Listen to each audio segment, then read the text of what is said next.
Hey guys, চলে এসছো তোমরা। আমি Arthi Das. Welcome back to my Arthi's rainbow life channel. কেমন আছো তোমরা? ভালো আছো তো? আমি অনেক ভালো আছি। দেখতে দেখতে পুজো তো চলে এলো, আর কিছুদিন মাত্র বাকি। তো পুজো আসছে, আর মেকআপ করবো না তা কি করে হয়? তো সেই কারণে আমি অলরেডি সপ্তমী, অষ্টমী এবং নবমী উপলক্ষে মেকআপ লুক ক্রিয়েট করে নিয়েছি। তোমরা দেখতে পারবে আগের ভিডিওতে গিয়ে, প্লিজ দেখে নিও আর লাইক করে দিও।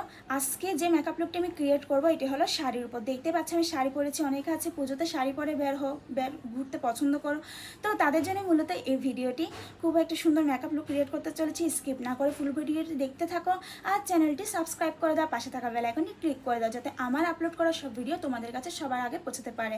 হ্যাঁ, আরেকটা কথা বলতে চাই, তোমরা আমাকে ইনস্টাগ্রামে ফলো করে দিও, ভুলবা না ইনস্টাগ্রামে ফলো করতে। আর তো অবশ্যই তোমরা এই যে মেকআপ লুকটা আমি ক্রিয়েট করছি অবশ্যই ট্রাই করো, ভালোই লাগবে, খারাপ লাগবে না। তো চলো ভিডিওটি স্টার্ট করা যাক। So light, camera and action. তো আমি ফেস ওয়াশ দিয়ে ফেস ক্লিন করে নিয়েছি, তারপর একটা টোনার অ্যাপ্লাই করে নিয়েছি। তোমরা অবশ্যই ফেস ওয়াশ এবং টোনারটা স্কিপ করবে না, তাতে মেকআপটা অনেকটা ভালো হবে। তো আমি এখন ফার্স্টে ইউজ করে নিচ্ছি ময়শ্চারাইজার, অর্থাৎ আমি ফেস ওয়াশ এবং টোনার অ্যাপ্লাই করার পরে মেকআপ স্টার্ট করেছি। তো ফার্স্ট টাইম এখন ইউজ করছি নিভিয়া সফট ময়শ্চারাইজার। দেন আমি একটা সানস্ক্রিন অ্যাপ্লাই করব। যেহেতু আমরা দিনের বেলা যদি বের হয়ে থাকি তাহলে সানস্ক্রিন তো একদম অবশ্যই ইউজ করতে হবে সানস থেকে ফেসকে প্রোটেক্ট করার জন্য।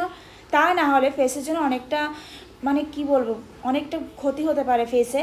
তো সেজন্য সানস্ক্রিনটা অবশ্যই অ্যাপ্লাই করতে ভুলবে না। আর যদি রাতে বের হো তাহলে এটা স্কিপ করতে পারো, তাতে কোনো অসুবিধা নেই।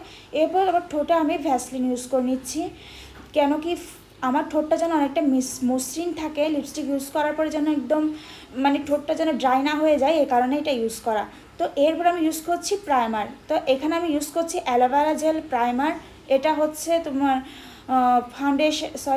ময়শ্চারাইজার এবং ভ্যাসলিন অ্যাপ্লাই করার পরে প্রাইমারটা ইউজ করে নেব, অর্থাৎ ফাউন্ডেশনের আগে।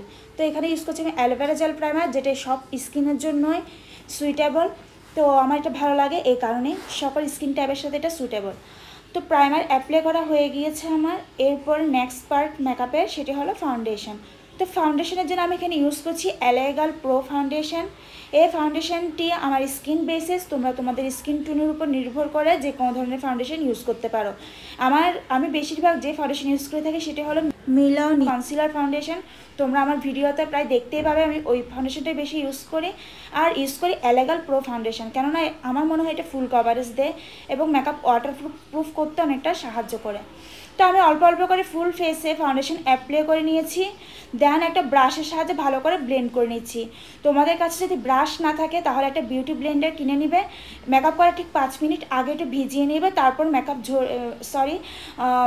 বিউটি ব্লেন্ডারটা ভালো করে জল ঝরিয়ে তারপরে ওটা দিয়ে ড্যাপ ড্যাপ করে ফুল ফেসে ফাউন্ডেশনটা ব্লেন্ড করে নেবে। তো তারপর অ্যাপ্লাই করব ব্লাশ।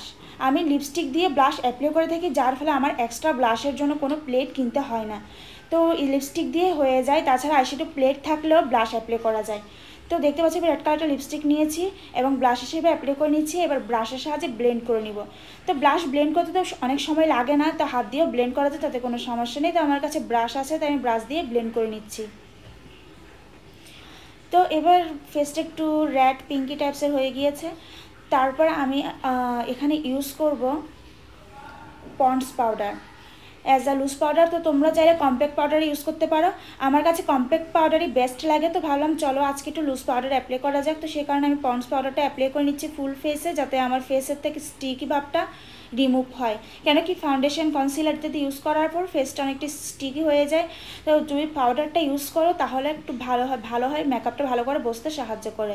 তো আমি ফুল ফেসে পাউডার অ্যাপ্লাই করে নিয়েছি। দেন একটা ব্রাশের সাহায্যে ভালো করে ঝেড়ে ফেলে দিব, যাতে আমার ফেসে এক্সট্রা পাউডার থেকে না যায়, মেকআপটা না হলে বাজে দেখাবে। তো এই কারণে আমি ব্রাশ দিয়ে ভালো করে ঝেড়ে এক্সট্রা পাউডারগুলো ফেস থেকে রিমুভ করছি।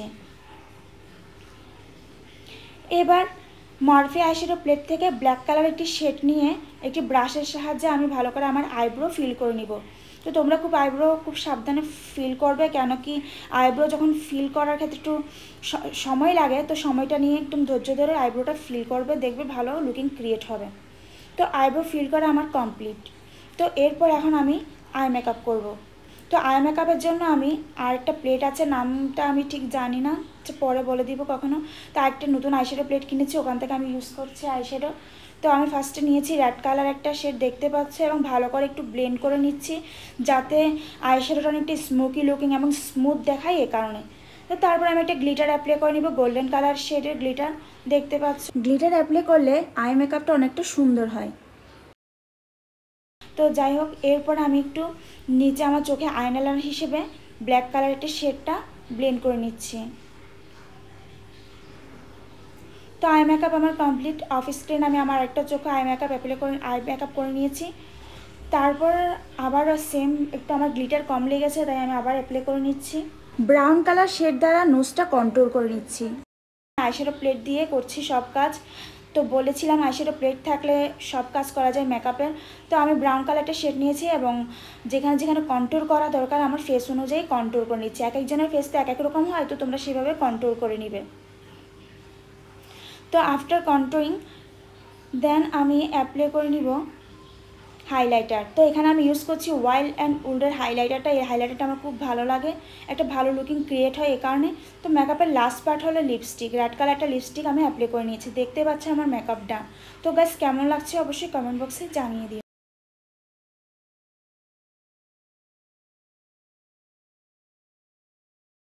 সো গাইস, এটা আমার ফাইনাল লুক। আমাকে কেমন লাগছে তা অবশ্যই কমেন্ট বক্সে জানিয়ে দাও। আর অবশ্যই কমেন্ট বক্সে জানিয়ে দাও তোমরা পরবর্তীতে কী ধরনের ভিডিও চাচ্ছ, আমি চেষ্টা করবো সে ধরনের মেকআপ লুক ক্রিয়েট করার। হ্যাঁ, আরেকটা কথা, আমার চ্যানেলটা সাবস্ক্রাইব করে দাও, লাইক করো, শেয়ার করো তোমাদের ফ্রেন্ডসদের সাথে। তো সাপোর্ট করো আমি যাতে আরও এগিয়ে যেতে পারি, এবং ইনস্টাগ্রামে ফলো করতে তো ভুলবে না। আমি আর নামটি অবশ্যই লিখে দিব নিচে, তোমরা দেখে নিও, এবং ইনস্টাগ্রামে গিয়ে অবশ্যই আমাকে ফলো করে দিও। তো চলো আজকের মতো ভিডিওটি এন্ড করা যাক। So bye bye.